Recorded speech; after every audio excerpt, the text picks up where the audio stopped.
तो उन दिनों में ये मोबाइल फोन किसी के पास था नहीं और हमारे जो यूनिट था वो कई जगह पर फैला हुआ था। तो मुझे किसी से खबर मिला कि फलाने गांव में 4 उग्रवादी आए हैं। तो मैंने उस कंपनी कमांडर को खबर दिया कि फलाना गांव 4 उग्रवादी गो। ये सिर्फ प्लान था जाने का। ऑपरेशन लॉन्च हुआ।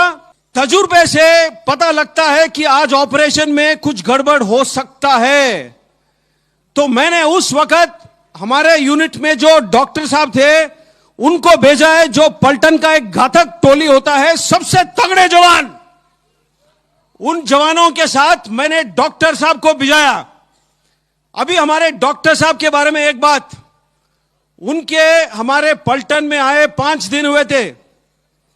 बिल्कुल नए थे, कच्चे थे, कमजोर थे, थोड़े मोटे थे, थोड़े डरे हुए से थे। वो ऐसे रहते थे दिन भर क्योंकि डर था उनको। डर इसलिए था क्योंकि उनके साथ जो 6 जवान गए थे वो सब सिर्फ हिंदी बोलते थे। डॉक्टर साहब मेरी तरह मद्रासी थे, वो या तो सिर्फ कन्नड़ बोलते थे या तो इंग्लिश। हमारे जवान सिर्फ हिंदी बोलते थे। तो डॉक्टर साहब को डर था। दूसरा, जो मेरा मौजूदा पोजीशन था, वहां से जिस गांव में उग्रवादी थे 6 घंटे का पैदल का रास्ता था।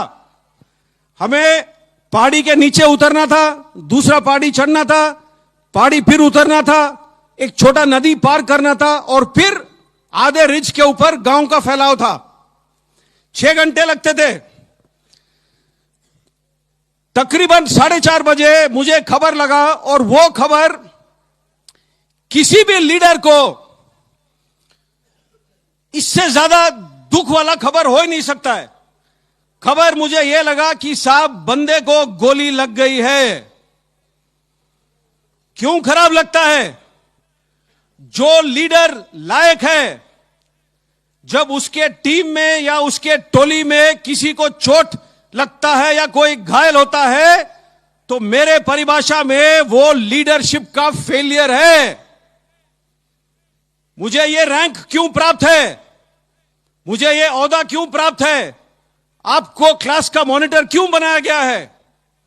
ताकि आप क्लास को, आप स्कूल को, पाठशाला का देखभाल कर सके। अगर मेरे नेतृत्व के दौरान और मेरे नेतृत्व में कोई शहीद या घायल होता है तो हो सकता है वो मेरी लापरवाही हो और वो लापरवाही फेलियर है। तो मुझे खबर लगा कि साहब बंदे को गोली लग गई है। मैंने हमारा जो क्विक रिएक्शन टीम होता है, QRT जो बोलते हैं, उसको लेकर के भाग के निकला वहां से। 9:30 बजे डॉक्टर साहब का हमारा जो रेडियो सेट होता है उसके ऊपर एक छोटा सा मैसेज आया कि साहब अंधेरा है, मुझे डर लग रहा है। अब आप लोग बोलोगे डर किस बात का लगता है? डर अंधेरे का लगता है। डर इस बात का लगता है कि आप जा रहे हो ऐसे इलाके में जहां पर बाकी जवानों को आप जानते नहीं हो। डर इस बात का लगता है कि शायद आप उस काम के काबिल ना हो जिसके लिए आपको भेजा गया है। डर उस बात का लगता है कि कहीं से गोली ना आए और मुझे ना लगे। डर इन बातों का लगता है। डर इस बात का लगता है कि मैं पलटन का डॉक्टर हूं, ये मेरे पलटन में पहला हफ्ता है। अगर कोई जवान शहीद हो गया है तो हो सकता है मेरी गलती हो। डर इन बातों का लगता है।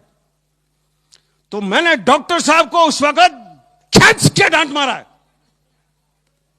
क्योंकि डर का कोई जगह हमारे जिंदगी में या आपके जिंदगी में नहीं होना चाहिए।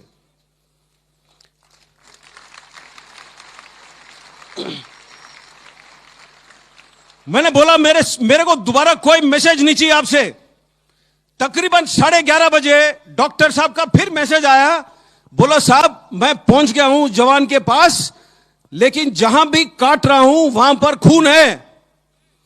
अब ये डॉक्टर साहब सिविल से आए थे, 5 दिन हुए थे। उन्होंने कभी किसी को गोली से जख्मी होते हुए नहीं देखा था। तो जब वर्दी काट रहे थे इंस्पेक्ट करने के लिए, तो सारा शरीर खून से लथपथ था। उनको आदत नहीं था इस बात का। तो उन्होंने बोला, साहब पूरा खून है, मुझे डर लग रहा है। तो मैंने उस टाइम खींच के मारा डांट और बोला, डॉक्टर साहब आपका काम सिर्फ और सिर्फ हमें जिंदा रखना है, बस। यह जवान मर नहीं सकता है, इतना मैंने बोला है। और 5 मिनट के अंदर मैं भी डॉक्टर साहब के पास पहुंच गया। जैसे मैं डॉक्टर साहब के पास पहुंचा है, ट्रर करके आवाज आया। AK-47 का फायरिंग का आवाज ऐसे ही होता है। आपको मालूम होना चाहिए कि मुझे 5 बार गोली लग चुका है। मैं अभी भी खड़ा हूं आपके सामने, स्टेज से कूद के भी आ सकता हूं, आपके साथ पीटी भी कर सकता हूं।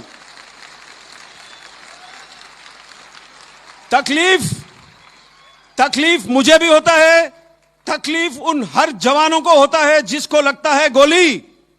लेकिन मैंने बोला, एक चीज है जो विज्ञान से ताकतवर है, दिल। उस दिल से चलता है यह फौज, और इस फौज से चलती है यह देश। तो यह याद रखना है आपने।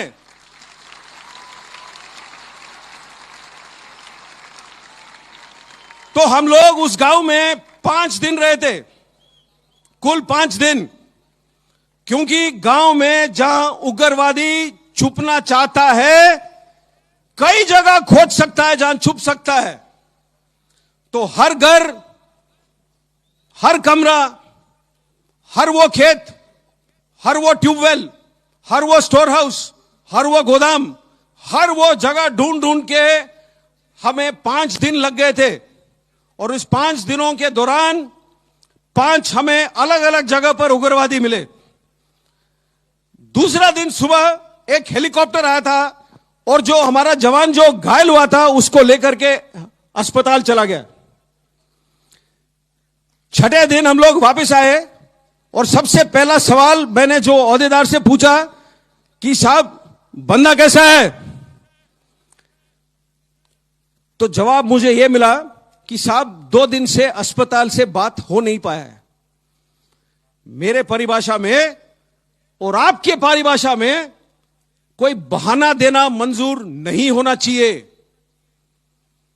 अच्छे नागरिक वो होते हैं जो सुझाव ढूंढते हैं, जो मसले को हल करते हैं। लेकिन उसने बोला कि साहब 2 दिन से बात नहीं हुआ है। मैंने मरा भाई डांट। ताज्जुब होगा, जब डांट भी अच्छी लगती है, साला टेलीफोन भी चलना लगता है। तो टेलीफोन चला, मैंने अस्पताल से बात किया है। अस्पताल में जब आईसीयू से कनेक्ट हुआ, अस्पताल में जो नर्स ड्यूटी पर थी, उसने यह बात मुझे बताई, मैं आपको बताना भूल गया।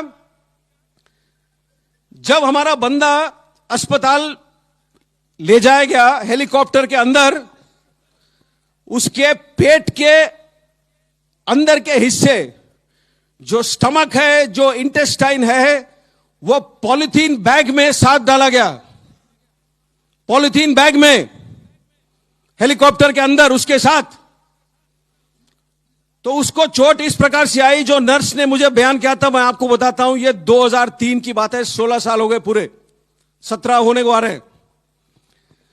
उसने, नर्स ने बोला कि साहब उसके जो लेफ्ट वाला फीमर है, जो फीमर होता है, जो थाई का सबसे बड़ा हड्डी होता है शरीर का, वो 2 जगह पर फ्रैगमेंट हो गया। फ्रैगमेंट का मतलब क्या है? जो पेंसिल है जब आप तोड़ते हो तो 2 हिस्सों में टूटता है। फ्रैगमेंट का मतलब ऐसे, जो पेंसिल अगर 8 या 10 हिस्सों में टूटे वो फ्रैगमेंट है। तो उसका ये जो थाई बोन था, 2 जगह पर फ्रैगमेंट हो गया था। इसीलिए डॉक्टर साहब जहां भी काट रहे थे उनको नजर आ रहा था खून। ज्यादा से ज्यादा गोली उसको लगी बाएं हाथ पर। क्यों? जो बुलेट प्रूफ जैकेट है जो हम पहनते हैं, वो सामने होता है पट्टी, लोहे का चादर, पीछे होता है लोहे का चादर। एक पतला चादर होता है पेट के लिए, एक पतला होता है गर्दन के लिए। ऊपर और साइड में खुला है।